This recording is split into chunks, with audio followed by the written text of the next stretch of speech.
তো শুকাইয়া গেছে রে ইহুদি, আমার গালে থাপ্পড় দিছস, বল তোর হাতে ব্যথা পাইছস নি?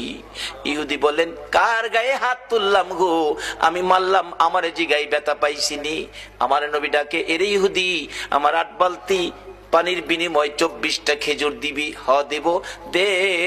আমার হাসাইন আর হুসাইন কান্দে পেটের খিদাই।